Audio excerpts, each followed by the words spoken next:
Assalamualaikum warahmatullahi wabarakatuh.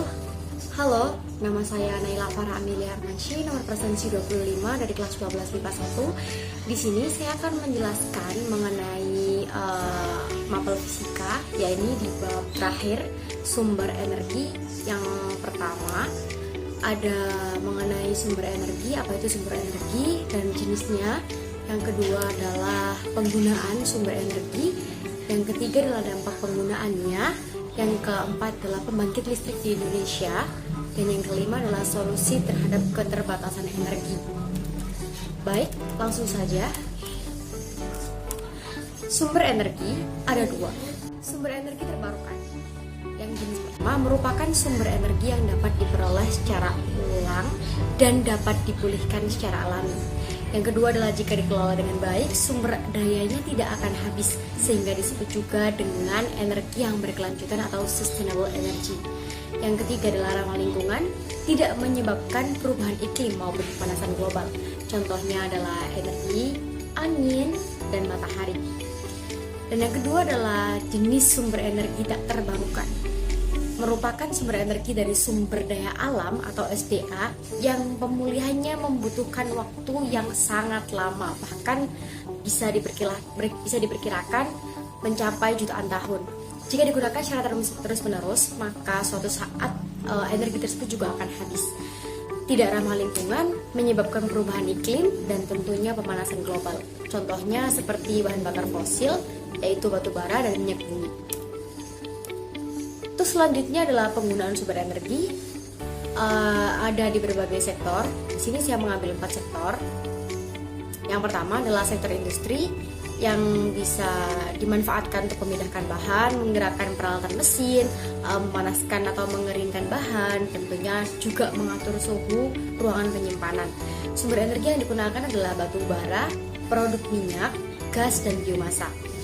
Di sektor yang kedua yaitu sektor transportasi, yaitu bahan bakar kendaraan, dan sumber energi yang digunakan adalah BBM dan juga sebagian kecil gas dan biofuel.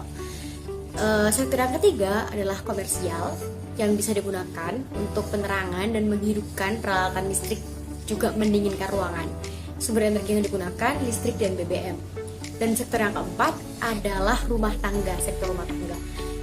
Bisa digunakan untuk penerangan dan menghidupkan peralatan listrik, mendinginkan ruangan, juga digunakan untuk memasakan. Sekarang lagi gencar-gencarnya pemerintah buat memanfaatkan kompor listrik gitu. Sumber energi yang digunakan juga adalah listrik, LPG, dan BBM. Selanjutnya ada dampak penggunaan. Yang pertama dapat mencemari air. Pembuangan limbah hasil pengolahan sumber energi tersebut dikhawatirkan dapat mencemari air di lingkungan sekitarnya gitu. Untuk yang kedua adalah kerusakan alam. Kegiatan pertambangan atau eksplorasi dan eksploitasi yang secara terus-menerus dilakukan dikhawatirkan dapat menyebabkan kerusakan ekosistem dan lahan, serta dapat menurunkan kualitas tanah. Yang ketiga adalah timbulnya pencemaran udara. Penggunaan bahan bakar fosil menghasilkan emisi CO2 dan polutan-polutan lain yang mungkin berkontribusi terhadap perubahan iklim dan pemanasan global. Terus selanjutnya adalah pembangkit listrik di Indonesia. Pembangkit listrik di Indonesia sendiri ada banyak jenis ya. Dan di sini saya mengambil beberapa. Salah satunya adalah pembangkit listrik tenaga air atau PLTA yang memiliki berbagai keunggulan dan kekurangan. Salah satunya adalah biayanya relatif murah, ramah lingkungan, perawatannya juga mudah, dan juga teknologinya sederhana. Yang kekurangannya adalah produksinya tidak terlalu stabil dan juga memerlukan lahan yang luas. Prosesnya dari PLTA tersebut adalah air memutar turbin, air yang mengalir tadi dapat memutar turbin, yang kemudian turbin tersebut dapat memutar generator dan juga menghasilkan listrik. Untuk pembangkit listrik di Indonesia yang kedua adalah pembangkit listrik tenaga gas atau PLTG. Sumbernya melalui solar dan gas alam. Prosesnya yaitu pembakaran solar dan gas alam yang menghasilkan gas bertekanan tinggi digunakan untuk menggerakkan turbin. Dan selanjutnya prosesnya juga nggak terlalu berbeda, yaitu untuk memutar turbin dan generator agar menghasilkan listrik. Untuk keunggulan dan kurangnya sendiri adalah satu, keunggulannya adalah cocok untuk memenuhi beban puncak rendah, fondasinya lebih ringan, masa pembangunannya juga cepat. Untuk kekurangannya sendiri perlu sering dilakukan pemeriksaan terhadap area yang dilewati gas panas. Tentunya ini juga memiliki efisiensi yang cukup rendah, daya yang dihasilkan juga cukup rendah, usianya juga tidak panjang. Untuk pembangkit listrik di Indonesia yang ketiga adalah pembangkit listrik tenaga uap atau PLTU yang sumbernya berasal dari gas alam dan solar. Keunggulannya adalah efisiensinya tinggi, cocok untuk memenuhi beban dasar, daya yang dihasilkan juga besar, dan juga biaya perawatannya tidak terlalu mahal. Untuk selanjutnya adalah kekurangannya, prosesnya startnya cukup lama, membutuhkan lahan yang luas, investasi awal yang cukup mahal. Untuk yang selanjutnya adalah pembangkit listrik tenaga gas uap atau PLTGU. Sumbernya memanfaatkan panas dari PLTG untuk memanaskan air. Keunggulannya tidak membutuhkan lahan yang luas, emisi lebih ramah lingkungan, dan kekurangannya adalah emisi gas buang yang biasanya menggunakan bahan bakar batu bara itu tidak terlalu ramah lingkungan ya. Juga proses pembangunannya cukup lama.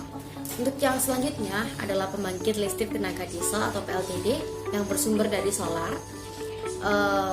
Keunggulannya adalah penggunaan bahan bakar menentukan tingkat efisiensi pembakaran, dan prosesnya lokasinya juga bisa di mana saja dengan kapasitas yang dapat disesuaikan. Untuk kekurangannya adalah menggunakan sumber daya alam terbatas atau tak terbarukan, atau juga berupa fosil batu bara ataupun produk minyak seperti itu. Untuk selanjutnya adalah pembangkit listrik tenaga panas bumi atau PLTP yang bersumber tentunya dari panas bumi juga. Keunggulannya biaya operasional lebih murah karena berasal dari energi panas bumi. Tidak perlu membeli bahan bakar tentunya karena dari panas bumi ya tadi.